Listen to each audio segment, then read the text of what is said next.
Бүген сезнең игътибарыгызга Йолдызлар ни сөйли дигән тапшыру тәкъдим итәбез.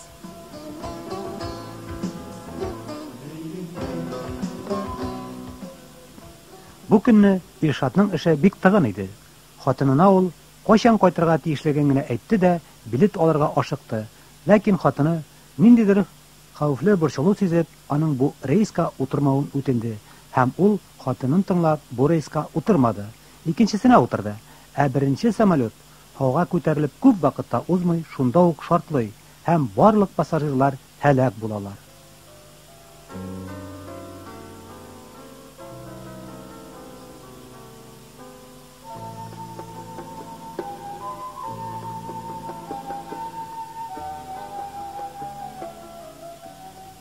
Кытайда бер кеше дөгеш яшәргә җыена. Фунг Шуи дигән сектаның рухание аңа чәчүне 2 көнгә кичектерергә киңәш бирә. Бу кеше аның киңәшен тотып чәчми, ә күршеләре аннан көләләр. Икенче көнне котошкыш өермә күтәрелеп, давыллы яңгыр күршеләренең барлык чәчелгән җирен агызып алып китә.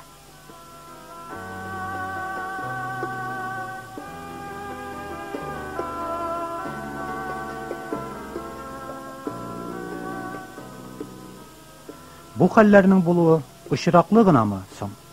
Мөһим вакыйгаларны алдан күреп әйтү мөмкинлеге бармы? Чыннан да, тормышта очрый торган күп кенә күңелсез яки кайгылы хәлләрне алдан белеп тору зыян итмәс иде. Киләчәгеңне алдан белеп тору бу бик шәп нәрсә бит.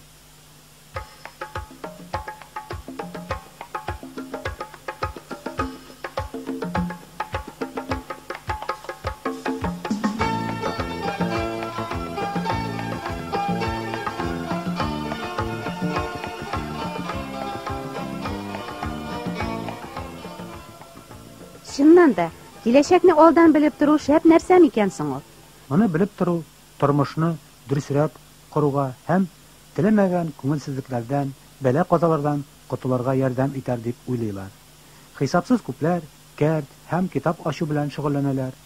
Миллионлаган кешеләр газета һәм журнал битләрендә даими басылып торучы гороскопларны игътибар белән укып, андагы киңәшләрне тотып яшәргә тырышалар.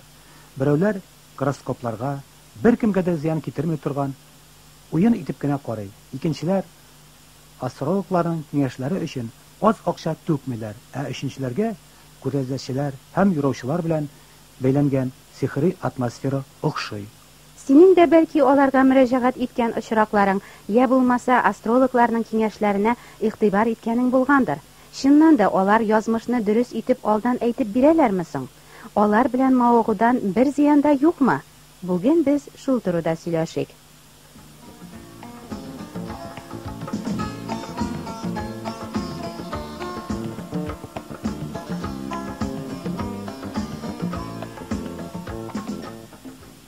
Дөньяда бар халыкларда киләчәкне алдан әйтеп бирү белән кызыксыналар. Җирнең кайсы гына почмагына барма, син анда нинди дә булса бер атаклы күрәзәчене таба аласың. Лондонда Айшин, Сиднейда Рюс, Россиядә Глоба һәм башка бик күпләр алдан әйтеп бирүнең нинди генә ысулын кулланмыйлар алар. Кул сызыкларына карап та, төш юрап та, тал чыбыклары, чайкалучы чыбык яки кристалл ярдәмендә дә үлгәннәрнең рухы белән аралашып та, йолдызлы күккә карап та.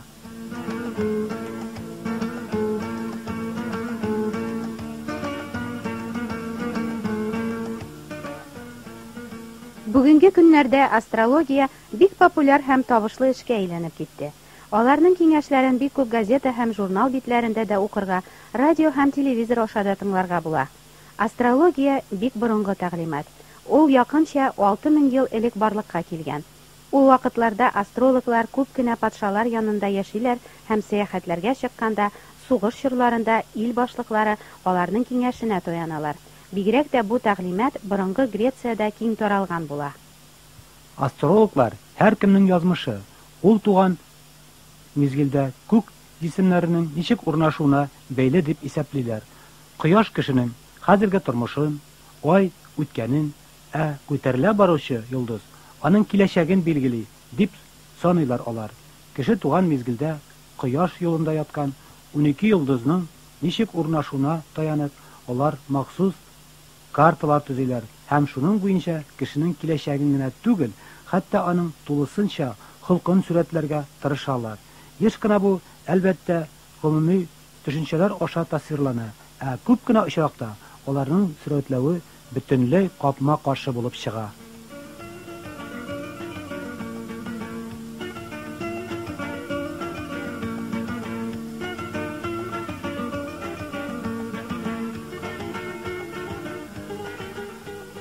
Астрология һәм астрономия фәннәре арасында нинди аерма барсың? Астрономия йолдызлы күкне өйрәнүче фән, ә астрология күктәге йолдызларның кеше язмышына ничек йогынты ясауларын алдан әйтеп бирүче күрәзәлек фәне. Астрология ялган фән. Галимнәр аларның күрәзәлекләренең күп санлы тикшеренүләр һәм тәҗрибәләр ярдәмендә еш кына бөтенләй туры килмәвен исбатладылар. Кем үзенең ялганын фаш итүен яратсын. Шуңа күрә астрономнар астрологларның иң явыз дошманнары булып чыктылар. Астрологияның ялган фән икәнен галимнар исбатласа да, күпләр аның белән бик нык маугалар. Шуңа күрә бу ялган тәгълимат матбугатта да үзенә киң урын алып тора. Дөньяда хәзергә ялганның атасы Иблис идара итә.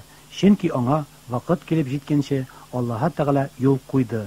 Ә ялганның атасы булган Иблис һәрбер ялганны хуплый, бигрәк тә ул фән битлеге артына яшеренеп оста эш итсә. Астрология шайтанның нәкъ шундый оста хезмәтчесе дә инде.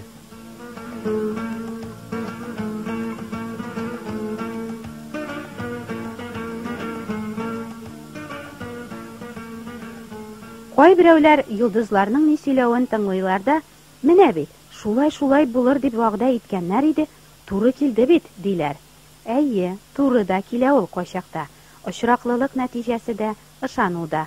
Кемгә ышанасың? Шул синең өчен гаҗәеп мөгъҗизалар да күрсәтә. Шайтанга ышан гына, ул да күрсәтә. Гороскоплар белән мавыгу бер зыянсыз, хәтта киресенчә, бик файдалы булып тоелырга мөмкин. Күпме яхшы киңәшләр бирәләр алар. Ишекләрегез кунаклар өчен ачык булсын. Якыннарыгызның хәлен белешеп торыгыз, ди йолдызнама бизмәннәргә акча белән бәйле вакыйгаларны. Ашыктыру кирәкми, ди кушкарларга. Хисләрегезне контрольдә тотыгыз, ди арысланнарга. Сүмбелләрне артык мавыгу яхшыга китермәс, дип кисәтә. Дөреслекнең һәрберсен шундук әйтеп биргә ярамый, ди ул укчыларга. Ә балыкларга якыннарыгыз белән бәгазгә кирмәгез, дип киңәш итә.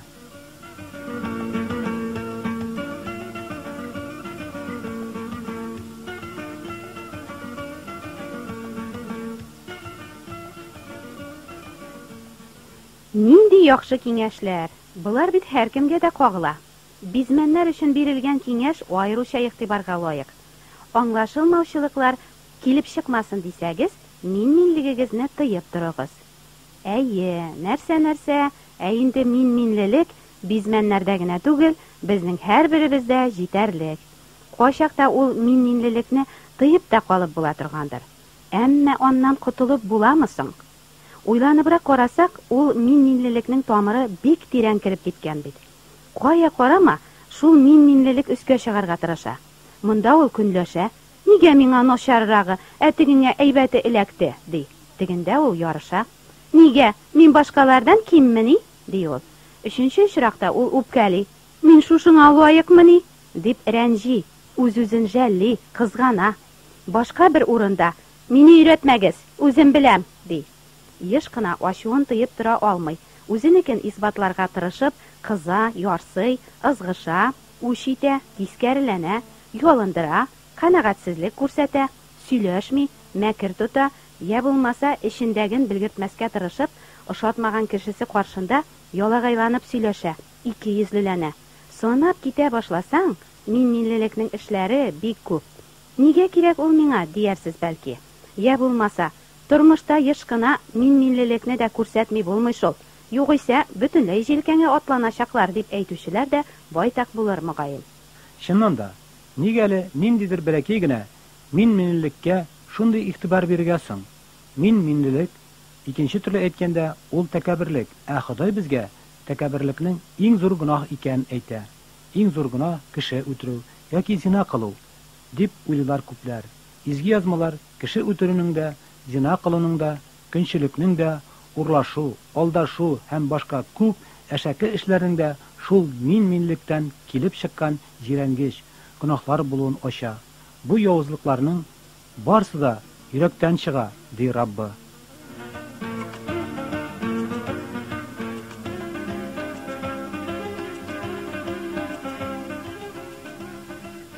Астрология артында мәкерле иблис үзе утыра.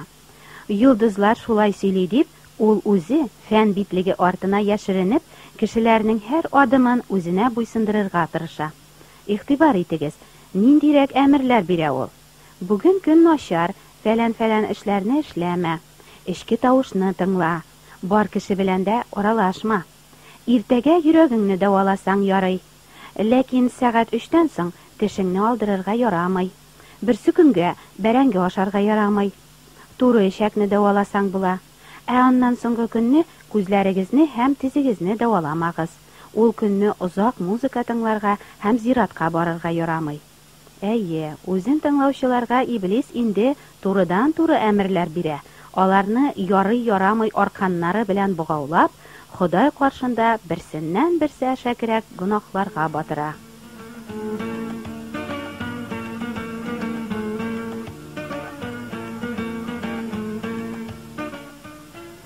Күпләр йолдызларның киңәше белән ныклап мавыкмыйлар да.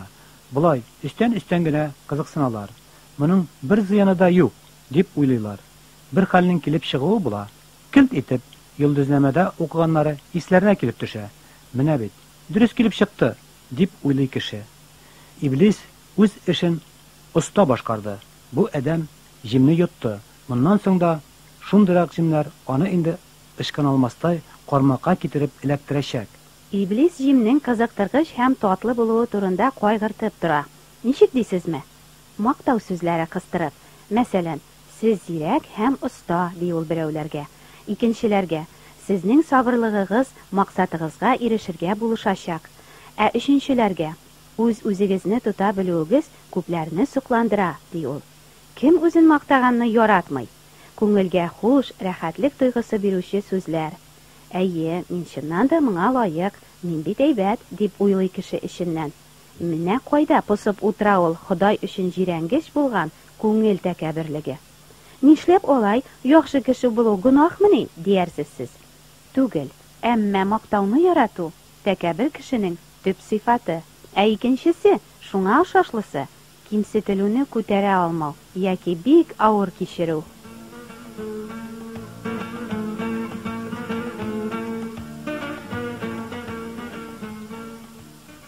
Сихir ярдәмендә киләчәкне сөйләүчеләрне, төш йөрүчеләрне, үлеләр белән аралашучыларны тыңламагыз. Булай эшләүчеләр минем каршымда җирәнгеч, ди Аллаһ Тәгалә Тәүрәттә. Әмма тискәре һәм үз сүзле кешеләр Худайның кануннарын үтәү урынына иблисның әмерләренә буйсынып, аның колы булып яшиләр.